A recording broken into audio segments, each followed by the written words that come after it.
And so when we talk about meditation, what you and I have always bumped heads on is that misconception around what meditation is, that it means sitting quietly on a mat with crossed legs and for an hour at a time, emptying your head of all thoughts. Right.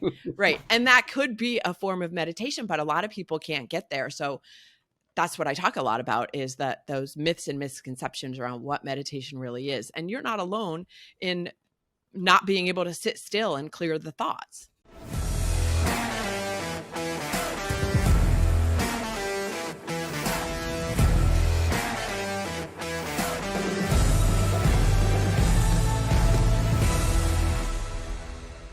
Dude, for years, I grew up on this self-help world where I think in my head, I really thought that a book or a tape or a conference or seminar, thinking happy thoughts, all those type of things were going to get me to some supposed level of success, man. And I tell you, I bought into this general thought process of, I could tell myself I'm awesome, amazing, the Stuart Smiley style of side of things. And I would almost be able to program myself to some magical freaking world of success. And it really took me to screwing up and almost losing everything I had to understand that there's no amount of thinking or having happy thoughts that's going to get me where I need to go. You've actually got to get in the game, get punched in the face, screw it all up, learn from your screw ups, and keep moving forward. And that's where you find success. Yeah, it's, you see so much stuff on Facebook and the internet of people who are promoting their, just be like me, do these things, and it's never that like tactical things to actually help you improve. And that's always been my issue when I want to figure out how to get somewhere. In my mind, I go, all right, there's got to be steps. There's got to be actions I got to take, things I can do. And this whole concept of not doing things. And we've been kind of picking on those people a lot lately with the whole concept of, just put it out there and it'll come back to you. The universe will provide. The universe will provide type thing. It never made sense or was actually something that I was like, all right, yeah, let's do this. So, let me ask a question. Yep, go. Because this just popped in my head, and you can answer this better than I can too. What's the difference between saying the universe will provide versus the church world saying God will take care of me type thing? To me in my head, it's the same. They're both saying the same thing, just using a different deity, if you will. So so there are factions within the church that are like, don't go to doctors, the God will take care of you, and it's all, literally everything's left in his hands. And that's not how I was ever brought up to believe. I was brought up to believe that God gave doctors really good brains and gave them the ability to go learn how to do that, and allowing them to do their thing was, God gave you this resource, go use it. So there was still that expectation that you had to take some sort of action and personal responsibility to take advantage of the blessings that God bestowed in your world. It wasn't just just sit there and God will magically heal you. So that, I don't know why hearing it on the universe side of things, it doesn't bother me. But every time I hear about the church side of things, my skin crawls. Right? The whole concept of that just fucking eats me from the inside out. But that makes sense. I mean, because it's still coming from a place of you've got to show up and do the things. Yeah. It's like, it'd be like jumping out of an airplane without a parachute and saying, well, God will protect me. Dumbass, God gave you a parachute. Or the guy in the factory that did the sewing and whatnot gave you a parachute. But whatever. Yeah, he helped. Made someone smart, so they're able to invent a parachute, and they put it on that plane for you to use. So a bunch of molecules came together. As they came together, they learned a so skill now set. so now you are actually promoting that just the universe provides. No, I'm a Because that's just what you literally said. The bunch of molecules just came together. no. I'm saying science provides in that matter. So isn't science just the whole concept of understanding God's creation? No, that's a religious argument. I don't believe in a quote unquote God. I'm not an atheist because I feel like there's something there, but I do. I would change that. I hope there's something there because that's a lot better to think about than it's just straight stuff that we've evolved into.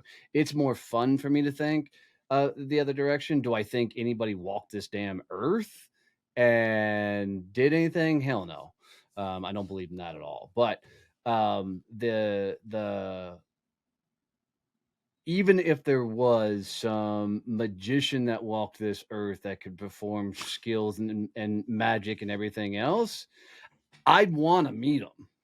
Because if they got fucking magic skills, and look, let's be honest, if you can turn water into wine, it's got to be just one little tweak to turn it into rum. I'm fucking in, so I get it, but I think religion works, the universal stuff works. I think all of that stuff works because it's, to a lot of people, a shortcut to wherever they're trying to get to. Right? Whether you're trying to get to heaven, maybe you're trying to get to success, maybe you're trying to get to spiritual enlightenment, maybe you're trying to get to some sort of kumbaya state of mind. The ideology behind it all is you can pray, you can think happy thoughts, you can do whatever, and miraculously you will find what you're looking for. And I think it's not even the extremes. I think it's a majority of the people that go down those paths are looking for that easy button to find some sort of success. And that's why there's only 10 to 20% of people that actually find success in all these endeavors, is because the people that realize that there is some truths to all of this knowledge and the likes. And even as much as I bash on it, Kevin bashes on Kevin hates the universal woo-woo stuff 10 times worse than I do. Kevin hates it as much as I hate the religious stuff, right? The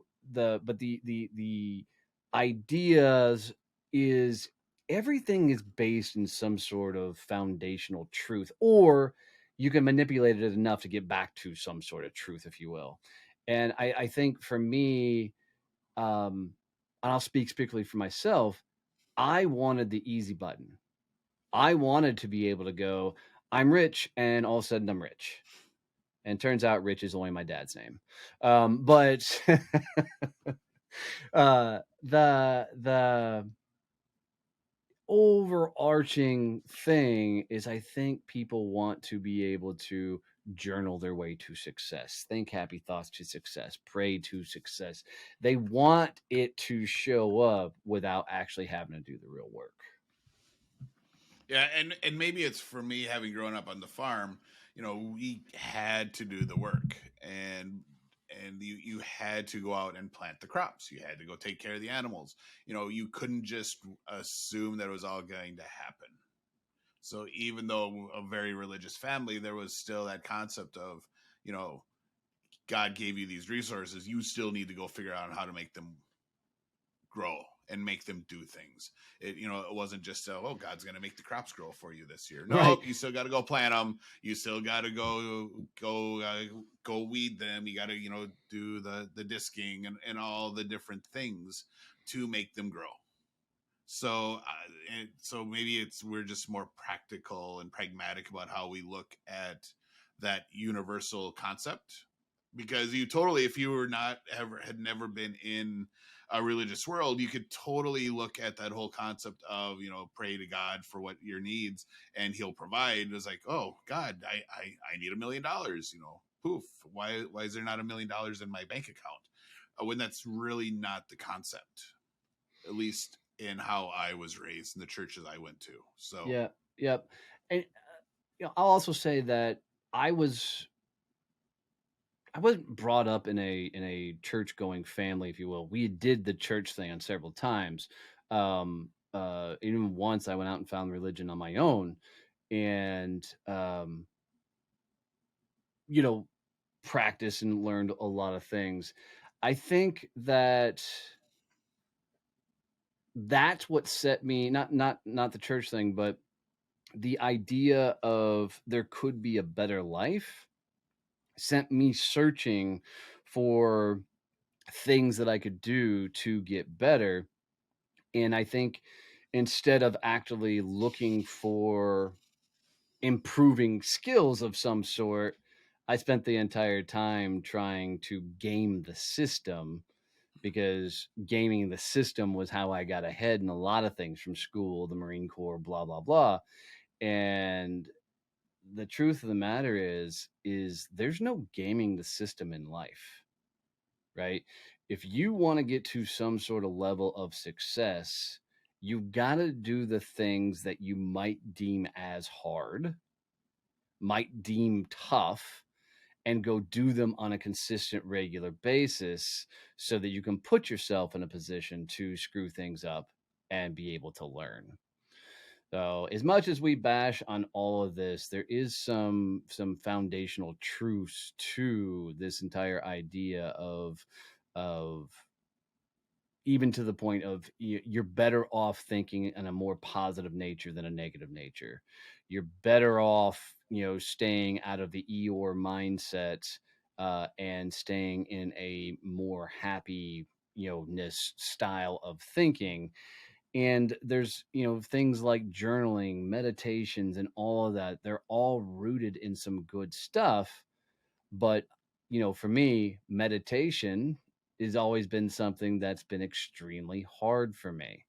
And so when we talk about you got to do the hard things, man, I can't tell you how many successful people put out content and they talk about they meditate, and it pisses me off because I can't just sit there and go and fucking meditate.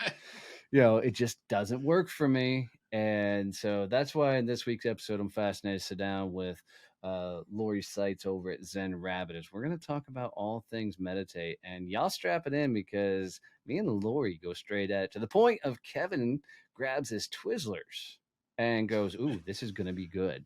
So y'all Yep. enjoy this episode. Grab your popcorn now. All right, so this is going to be another fun one. I love giving people nicknames, and I'm fixing to introduce you guys to Rabbit. Her company name is Zen Rabbit, so I've called her Rabbit for the longest time, and she's just one of my favorite people. And she's taught me some really cool life lessons about something that I absolutely fucking hated and could not wrap my damn head around.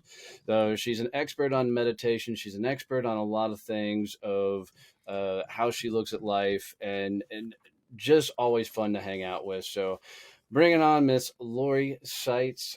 Lori, tell me really quick, what is meditation? Why the fuck should we do it? And how do you get an asshole like me to actually give it a go when I despise the entire thought process around it? Yeah, well, yes, and I know that. My definition of meditation. That question itself could be like 3 different episodes. Absolutely.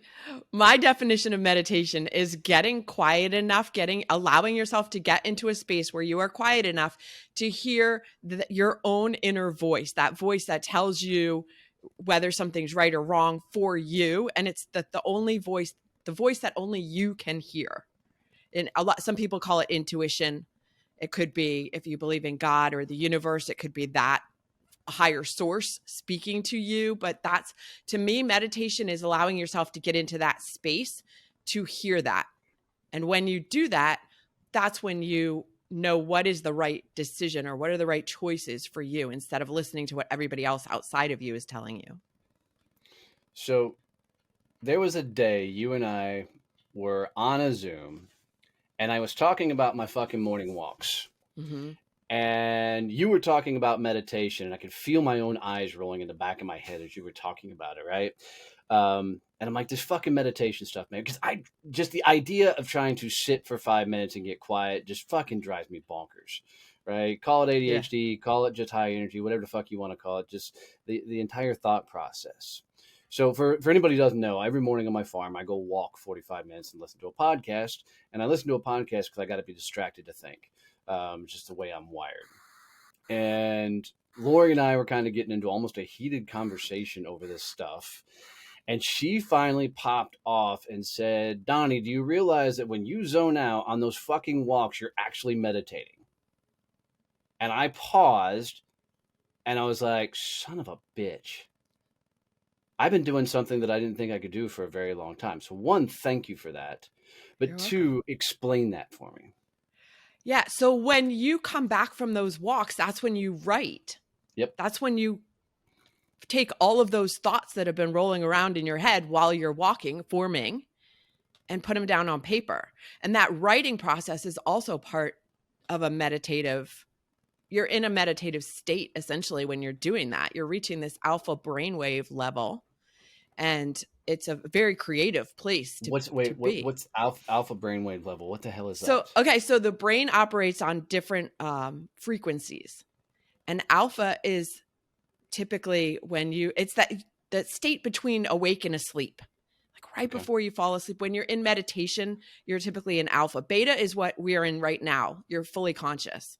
So that's the same state you get in like when you're driving down the road and you get to your destination, but you don't remember the drive. You could be dipping into that level. And then there's a couple of other, theta and delta are much deeper when you're asleep or unconscious. And then there's even a gamma level now too. That anyway. Is that the one that turns you into an Incredible Hulk? Yes. Like a gamma ray? No. Yeah, exactly. Yeah.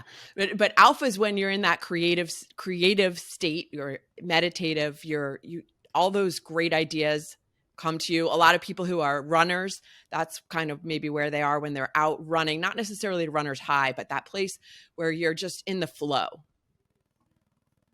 Love it. Love it. Yeah. And so when we talk about meditation, what you and I have always bumped heads on is that misconception around what meditation is, that it means sitting quietly on a mat with crossed legs for an hour at a time, emptying your head of all thoughts. Right. Right. And that could be a form of meditation, but a lot of people can't get there. So that's what I talk a lot about, is that those myths and misconceptions around what meditation really is. And you're not alone in not being able to sit still and clear the thoughts. And so this is why I love telling people, if you can go out and walk in nature, that could be meditative. Typically, I tell people to not take their electronics, but I understand that that's how your mind gets quiet, is by listening to something. Yeah. So whatever it is that gets you into that state, that could be considered meditative. Oh, why does somebody need to get to that state? What's the point? Now, especially, go ahead. Go ahead. No, you're good. You're good. You already. Right now, especially, we are so overwhelmed with messages from outside of ourselves. The social media, traditional media, family, friends, well-meaning colleagues, even well-meaning coaches. Like they can give you advice, but that doesn't always mean that it's the right thing for you. And getting into this meditative state on a consistent basis allows you, like I said, to tap into that inner voice and hear what the answers are. Now, this is why a lot of people don't like getting into it, because they don't want to hear, they don't want to admit what they're hearing. They don't want to hear the freaking construction work going on behind you as well. Yes, exactly. Yeah. Because it doesn't sound necessarily logical. Or maybe it's uncomfortable. That voice is telling them to, leave their full-time job and start a business or whatever, or go bigger. Like, you need to do more on social. You need to run videos, whatever it is. That's scary. So they don't want to hear it. So they avoid it. But also what meditation does is it helps you get clear on it clears the channel so that you can make better decisions. This is where it gets really important especially for entrepreneurs and business owners, is it helps you be more creative. It helps you be a better leader. It helps you make better decisions, to come from a place of responding instead of reacting. Kevin, I'm curious, have you ever tried meditating? I think my meditation is kind of the same as yours. I will do that a lot when I'm doing my long drives, where I will uh, kind of zone out and just go down, wherever the rabbit hole of thought takes me, and without trying to really think about stuff a ton. So I've never, it's never been something in my schedule. It's like, oh, it's time for meditation. But it's, there I don't know are why that makes me giggle, but that entire idea, ooh, it's time for meditation time for time. Let's sit down. meditation. And as an athlete, before I'd compete, I'd try to always get somewhere, and there would be headphones and music, so I could drown out all the cheering and all the crowd noise and everything coming off the mats, where I tried to just like literally just stop thinking about the upcoming match. So there was that piece as well, where because I would overthink, and that was something I learned when I got to college. I would overthink my match, and I would try and map out what was going to happen, and do, here I'm going to do this, and then we're going to shoot a double, and then be all that stuff, and it would just really screw me up. So I got to the point from talking to other wrestlers, like, yeah, you need to stop thinking about it. You need to literally just go do. So I'd have that in my warm-up session, where I would just literally stop, and I'd usually sitting under the bleachers. I'd have been warmed up, so I already got the sweat going. The music's on loud, and it would be literally just not thinking about the match. So yeah, I have done meditation, but I've never actually called it meditation. Most people have done some form of meditation that they don't realize is meditation. Well, and I think it's because there's such a two-way street when it comes. Most people that you meet that talk about meditation and stuff are these weird freaking, hippy dippy type people that are kumbaya and prayer circles, right? So it really makes it hard for the general public to go, yeah, I'm not going to talk about that openly, that I'm going to do that. But there are some very, very successful people that will tell you that they meditate every day and they have a time practice. I can't do that. I think of meditation until you help me see it a different way. But I always saw meditation was, there's a Kevin Costner movie. Damn, it's going to escape me right now. But he's a pitcher in the major leagues. And in the movie, Bull Durham, thank you. Yes. He's got the thing to clear the mechanism. So if anybody hasn't seen it, it's just fucking incredible. It's not something I could do because I've not practiced enough to be able to pull it off. But he's on the mound, base figure like Yankee Stadium, and the crowd is just jeering at him, right? You suck, Chappell. You can't do this. And they're giving him hell. And all of a sudden, he leans forward and says, clear the mechanism. And all of a sudden, around him, the crowd just fades away. And it's just him, the guy in the batter's box, and the umpire. It's all he can see. For me, hopefully that's a catcher. Hopefully there's a catcher. Hopefully a catcher. Yeah, that might be helpful. Right. Sport. And, but to me, that's the best visual representation I've seen of the idea of meditation. I just know for me personally, I can't shut it all out. Right. And meditation doesn't necessarily ask you to shut it all out. In fact, there's you were the one, I think, who originally introduced me to Andrew Huberman's podcast. And he has an episode on meditation. And he talks about the part of meditation is having those thoughts and bringing yourself back to focus from those thoughts. That refocusing, which happens for most people like every 5 seconds, that actually helps you become better at focusing when you're not in meditation. That practice makes you better outside of meditation. And so in that Bull Durham movie, he would not have been able to clear the mechanism in that moment if he hadn't also been practicing it. Like, it's not something you can just do one time when you're under a lot of stress. You practice meditation on a regular basis so that when you are under stress, you can handle it better. Absolutely.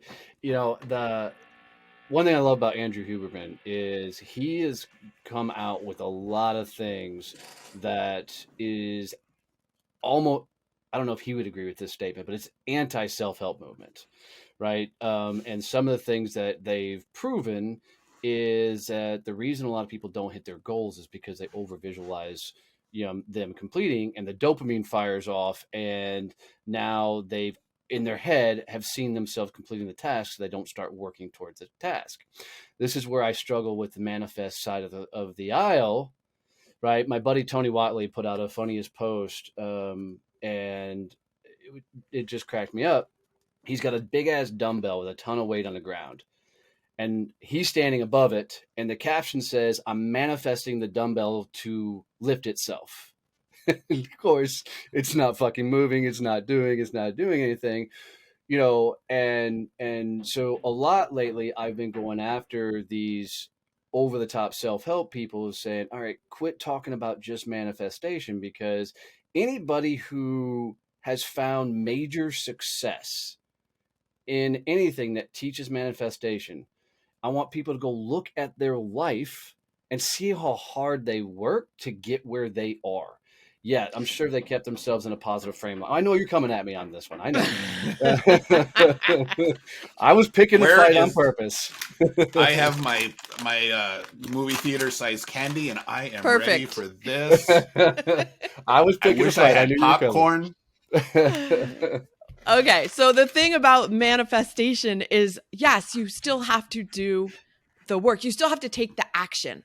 I actually prefer that term better, of taking action, than doing the work. It could be the same. We can argue it's semantics, but it's about taking action. And so when you are practicing meditation and visualization, which not all meditation is visualization. You're not always visualizing something to happen. But 2 points here. One is, when you are visualizing things and meditating, you are creating a state, again, for creativity, and listening to, okay, when you come out, you have more focus, you have more intention. So it's not just about taking action like just random. It's about getting clear on the actions to take that are going to move you forward. And so then you can go take action with intention. And that's where I think when people are just work, hustle, do all the work, they leave out the part of doing it with intention, of taking those right actions. And to stay with the idea of words and I hate the hustle idea, and mainly because I hate the fucking word, right?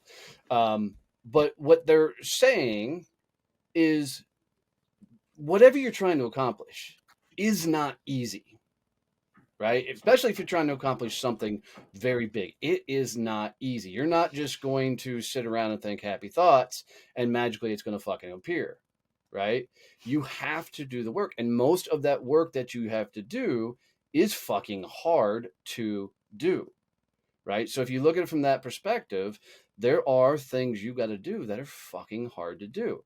What separates the people, I think, that find the most success in the world and the people that don't, is the ones that are really successful, have accomplished what they've set out to accomplish, did the hard things for long periods of time. And because you have to evolve. Yes, evolution is evolving is required, for sure. Because as humans, that's what we're here for. You're living, or you're learning, growing, or dying. Like, those are your two choices: growth or death. And in nature, that's the whole thing. I think that your focus on hard work is related to your beliefs that work has to be hard. But it is. Work doesn't have to be hard. You can take action, and that you believe that it has to be hard, so it's hard. But taking action doesn't have to be hard. Working doesn't have to feel hard. That's part of the meditation thing.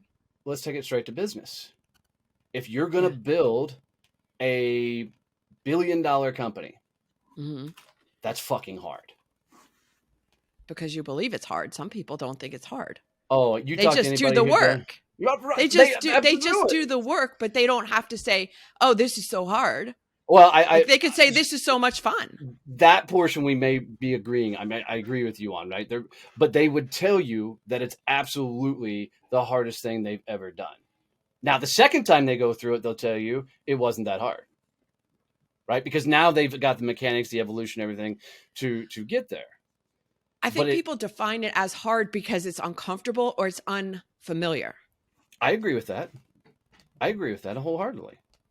I think there's this misnomer that hard is a negative thing. You know, just because you're working hard, you can still be having fun, but still be working hard. So going back, we our last episode, we had Lauren Ammon on talking about Ammon. Sorry, Amex. talking about, you know, similar concepts. But, you know, when I was in the wrestling room, I was working hard, but I was still having a lot of fun because I enjoyed it. You know, so hard isn't always negative, and I think that is part of the disconnect. When, you know, Donnie posted about working hard, and everyone's like, "Oh, another CEO telling people to work hard," and I giggled because I wanted to reply. I'm like, "Nope, he can defend this one all himself. He's good." And but and by the way, hard, the guy did not come back and defend after I, went at him. You know, but just because you're working hard doesn't mean it's bad, and so I think we need to make that shift, because Donnie and I work hard, but we enjoy what we're doing. Yeah. Well, again, I think it comes to semantics, because that word doesn't feel comfortable to me. So I might use like working diligently, working with intention. I get that because I don't like the word goals. So I say targets, similar concept. I'm annoyed with the movement that's going after the people that are busting their ass and enjoying it. And they're like, well, you're a workaholic, or you're putting in too much time. Not if I'm getting fulfillment from the activity. Right. And integrating, because I know we all agree on that balance thing. Integrating time with other people in your life who need time. Because it's very easy to say, I love what I'm doing in building my business, and to do it in excess, if you will, and ignore what's happening at home. I know for a fact you were busting your ass. I mean, grindstone busting your ass. And then you took a 30-day sabbatical. Mm-hmm. You came back a different fucking person, which is awesome. Awesome. Yeah. Talk to me about it. What changed? I was doing all the things, like all the things. I look at my calendar from the first half of last year, and I'm tired looking at it, just everything that was scheduled. And I was burned out. And here I am teaching people how to use gratitude and meditation to stay calm and grounded no matter what's going on around them. I was calm and grounded, but I was burned out. And that's should not be part of the equation. And so I finally went, all right, well, I'm doing all the things. I'm not seeing the success I'd like to see. So what would happen if I just stopped doing all the fucking things? What would happen then? So I had several conversations with other people who were doing that. They were like, yeah, I'm burned out. I'm taking a year off or 30 days or whatever it was. I'm like, oh, I'm going to try that. And so I did. And I went and I didn't do any work during those 30 days. I took a 30-day road trip sabbatical with a 19-year-old cat. If you want to hear more about that story, you can read my chapter in Love Warriors, the book Love Warriors, where I talk more about that. But I needed that time to decompress. And then not working and spending time. I wasn't spending days in meditation, but I was spending some days. I was playing. I was out having fun with friends. I was visiting friends. I was sitting on the beach while I was literally sitting on the beach. 2 of the biggest business deals to ever cross my computer came to me. And one of them is something that I'm involved in now. Is a business partnership. It's enormous because I wasn't pushing a rock up a hill every single day, trying to make things happen. And this is where it comes back to the working with intention and not just being busy. What are the actions to take that will give you the best results? And all the time, it requires stepping back. There needs to be a period of stepping back. I remember many years ago, a very, very successful business friend who was very successful in business said her father told her that sometimes you have to take a step back. When you open the refrigerator door, You're leaning in to get something, but before you can lean in to get something, you have to take 2 steps back to open the door. I like it. I mean, because you came back so renewed from that, and I think that was a lot of it. Um, but I do like the idea of opening the refrigerator door. That's a really, really cool visual to be able to look at your business that way. Yeah. Well, and I think it's important for business owners in general to be able to look at the actions that they're taking and have an objective evaluation of how effective they are. You know, if a specific action is not working for you, it's now just busy work. And you need to replace it with some sort of action that does work for you and gets you to the places you need to be.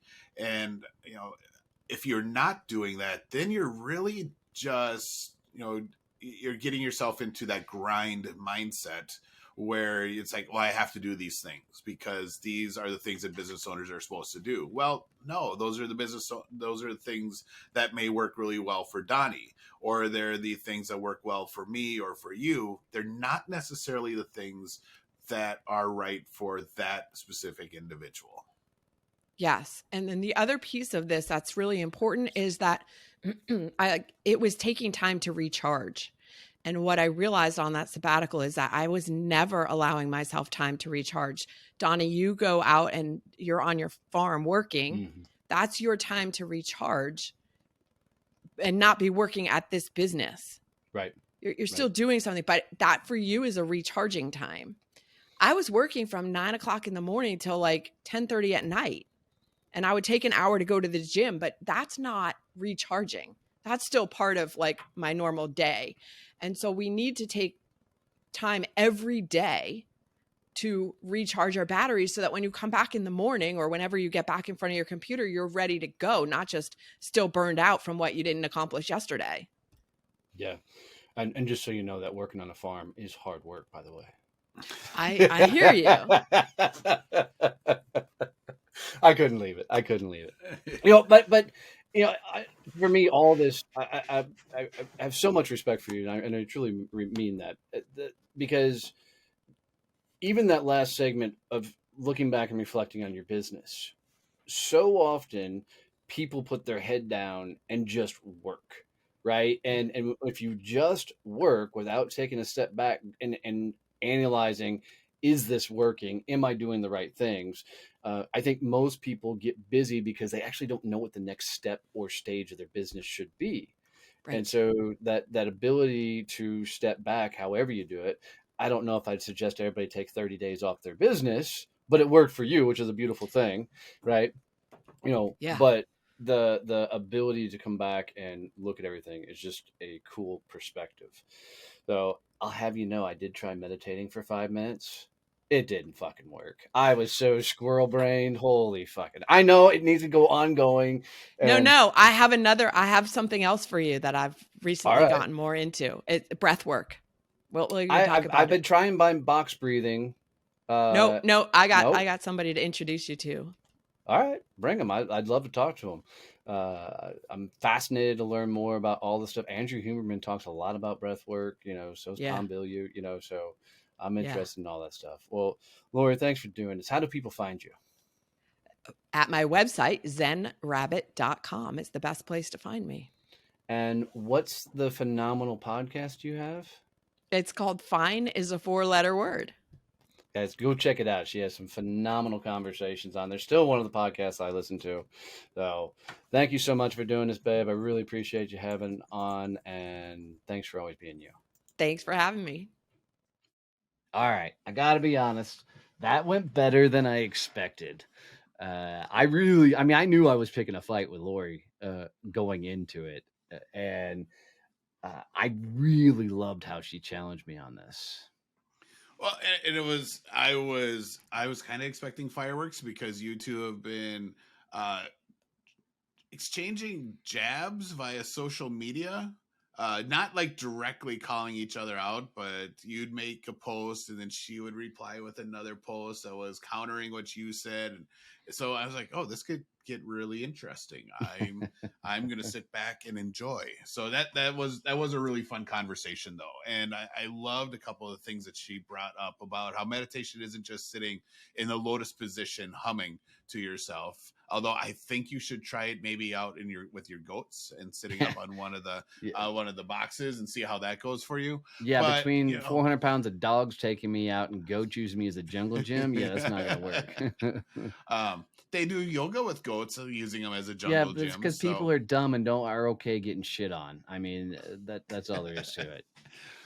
But I love that whole idea that you don't have to meditate. That's not how you meditate. You can meditate anywhere and Yeah. in any type of situation. I thought that was really freaking cool.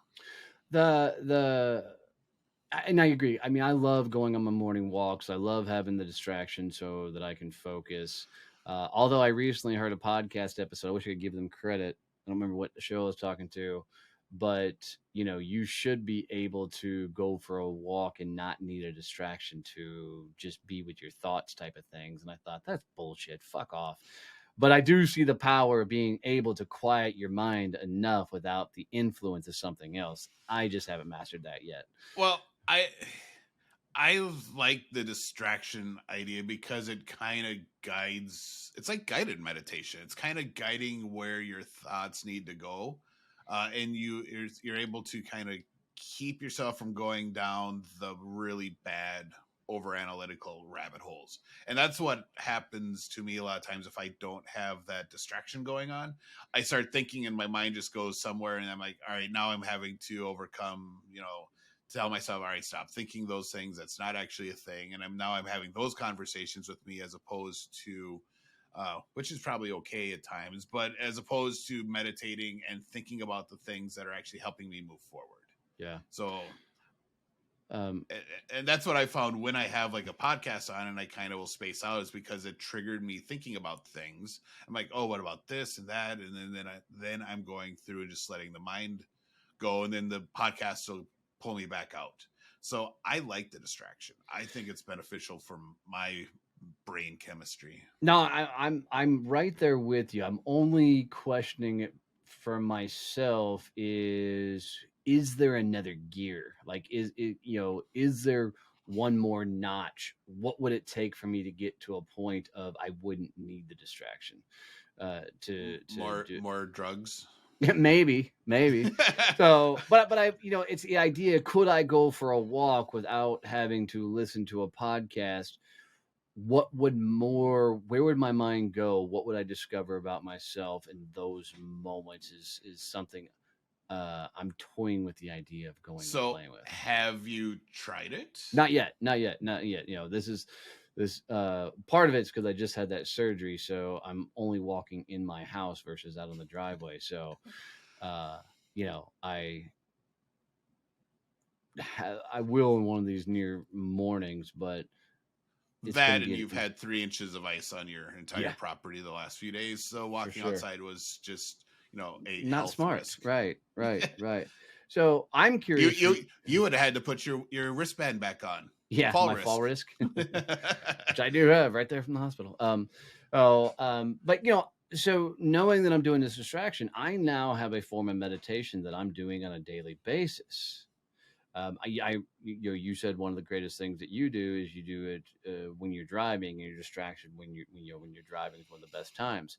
How are you going to find meditation like this on your world on a regular basis? Because you don't do the morning walks like I do. You don't drive every day. So I'm trying to work out on a daily basis, and I think that is one of the places that I would disconnect and do meditation. Because looking back when I would do and they would usually be half-hour, 45-minute workouts, I would be doing the exercise, but my mind would also be thinking about other stuff at the same time. So that was giving me the, 30, 45 second shots of thinking. And it was because they were broken up with, all right, now you do this thing. I think my mind's focused, well, not necessarily focused, but my mind could cycle through thoughts more. and I could have more little conversations within my head with myself, as opposed to it didn't let me go down that giant rabbit hole when I'm not distracted by other things going on, where Yeah. I'm now just into the, you know, oh, what if this happens, and and then this will happen, and oh my God, this is all that type of stuff, which I'm trying to stay away from as much as possible. That's smart. I'm gonna try and implement more into focused on a one ideal. Like what's the next problem I'm trying to solve? What's the next issue I'm trying to get past, and see if I can do more of a focused attention on a particular topic, theme, or the likes, and see what comes up from that. But a great conversation. I love hanging out with Rabbit. She's good people. Yep. She's got a genuine heart. She's got a ridiculous amount of knowledge in that head, and I'm excited to see where her journey takes us. So, or where her journey takes her, I should say. So, And we're back to the universe providing. Her journey is going to take us places. right. Well, you never know. You never know. So, but guys, if you got any value out of this, we don't have any sponsors on the show other than us. So do us a favor and please go leave us a review wherever you are listening to this. It means the world to us, and those reviews are huge in helping other people find the show. So if you're on YouTube, please subscribe to the channel, comment below, your kind of takeaways, thoughts, and questions on this. And as always, guys, make sure you're subscribed. Love you, made it. See you. Bye.